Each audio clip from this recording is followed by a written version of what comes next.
Vamos começar o nosso programa dessa semana falando sobre cirurgia de quadril. Nós conversamos com o ortopedista, traumatologista e cirurgião de quadril, Dr. Marcelo Buchmiller de Oliveira, do HNSF. Ele explica em que condições se dá, qual é o momento em que é necessário uma cirurgia de quadril. Você vai saber os detalhes agora, aqui no programa Encontro. Mais uma vez, estamos aqui no HNSF e aqui buscando as informações mais importantes, mais necessárias nesse tipo de prestação de serviço que nós passamos. Hoje nós estamos aqui em contato com um médico que, além da sua aparência de jovem, né, ainda que pese a sua aparência de jovem, ele já tem uma experiência de mais de 10 anos na área e é ortopedista, traumatologista e é também cirurgião de quadril. E é exatamente sobre a cirurgia de quadril que nós queremos focar hoje o nosso assunto com ele. Antes de mais nada, é um prazer estar aqui com o Dr. Marcelo Buchmiller de Oliveira. Muito obrigado por nos atender aqui. Eu que agradeço. É importante a gente passar para a população, né, mostrar um pouquinho do nosso trabalho e mostrar um pouquinho para desmistificar, né, a questão da prótese de quadril, em que a gente vê no dia a dia. As pessoas têm muito medo quando a gente aborda o paciente e indica uma cirurgia. Eles ficam muito receosos por se tratar de uma cirurgia, de certa forma, agressiva, né, mas com resultado muito bom e que traz um bem-estar muito grande para o paciente, que já vem sofrendo com dores durante anos e anos. Exatamente essa a nossa intenção, doutor Marcelo, porque a primeira impressão que a gente tem é que é um problema que traz muita dor para qualquer pessoa que tenha um sintoma, uma fratura no quadril. Mas, a respeito desse assunto, eu gostaria de começar exatamente perguntando em que condições se faz necessário uma cirurgia de quadril. Bom, basicamente de duas maneiras. Uma maneira é a questão da dor no quadril, né? Alguma doença que leva a dor, e geralmente dores causadas por alguma lesão que são irreversíveis, ou doenças da cartilagem ou doenças do osso, né? Aí então, independe de fratura ou não. A segunda questão é a fratura, né? Em um determinado segmento das fraturas do colo do fêmur no idoso, né, os protocolos que se tem hoje é basicamente em torno de 65 a 75 anos. Lógico que isso não é uma coisa engessada, mas mais ou menos gira em torno disso, né?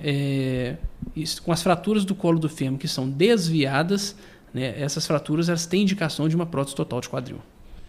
É interessante porque eu já ouvi falar, o doutor Marcelo poderia confirmar isso, que ele tem uma grande experiência no assunto. É verdade que, primeiro, que a incidência é maior entre os idosos, isso já é um fato consumado, né, um fato verídico. Mas é verdade que, às vezes, o idoso ele tem uma fratura de quadril, por exemplo, antes de ter uma queda, ou seja, quando se pensa que o idoso fraturou o quadril porque teve uma queda, caiu da própria altura, na verdade, ele pode ter tido essa fratura antes de cair? Por enfraquecimento dos ossos, exatamente dessa região? Essa é uma questão interessante, inclusive, às vezes a gente tem uma certa dificuldade de estabelecer qual que é a ordem cronológica da coisa. Se caiu porque quebrou ou quebrou porque caiu, né? Então, às vezes a gente tem uma certa dificuldade até de determinar isso, né? E muitas das vezes o que a gente vê é pessoas que quebram o quadril, mas a fratura ela não desvia, ela fica no lugar e a pessoa anda 2, 3, 4 dias com dor, mas anda.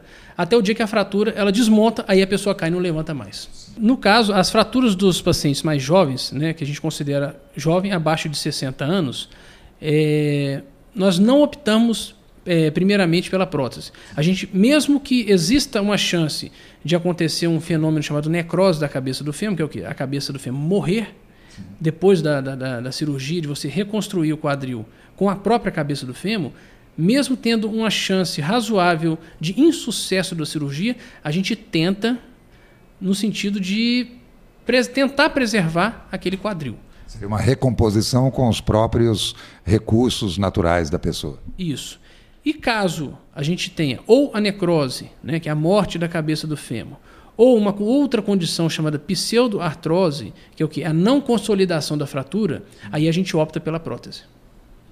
Então, a prótese, ela quase sempre é recomendada, na maioria dos casos, das pessoas idosas. Sim, no caso da fratura, sim. A gente, nas pessoas mais idosas, a gente já opta pela prótese direto, porque quando você tem um paciente um pouco mais idoso, né, a gente não pode se dar o luxo de ficar operando 2, 3, 4, 5 vezes. Né? Então a gente já parte para um tratamento mais definitivo e, inclusive, até a própria recuperação da prótese, por incrível que pareça, ela é melhor e mais rápida do que a recuperação da fratura.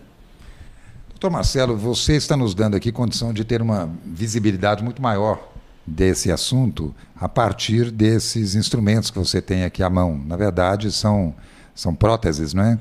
Que elucidam bem essa questão de fratura e de recomposição do quadril. O que é usado comumente para a recomposição de um quadril fraturado?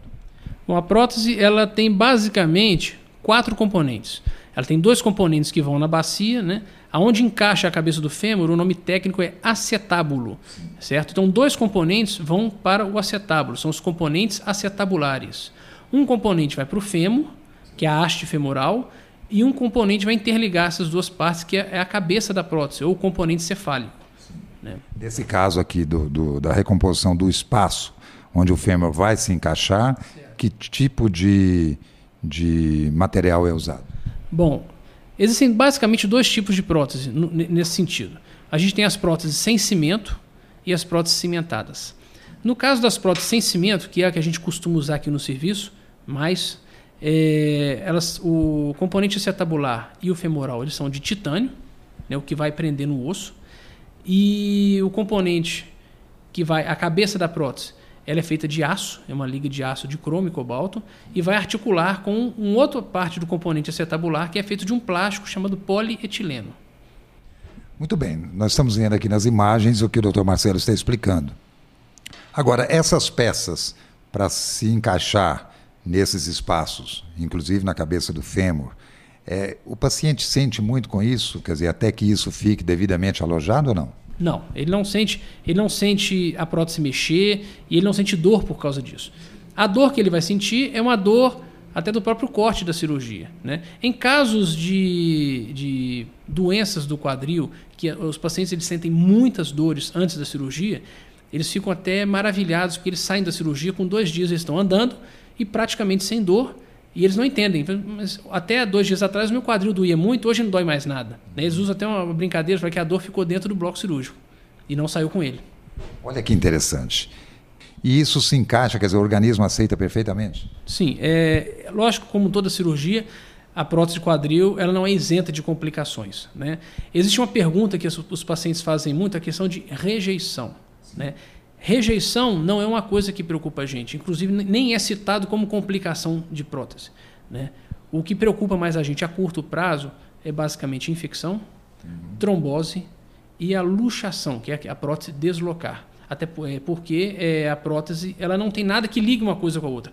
O que vai dar estabilidade à prótese é uma boa musculatura. É isso que vai firmar a prótese no lugar. No caso da pessoa idosa, doutor Marcelo, o que é feito para que essa musculatura seja compatível, digamos assim, com a necessidade de recuperação, enfim, para corresponder a tudo aquilo que já foi feito para recompor a parte óssea?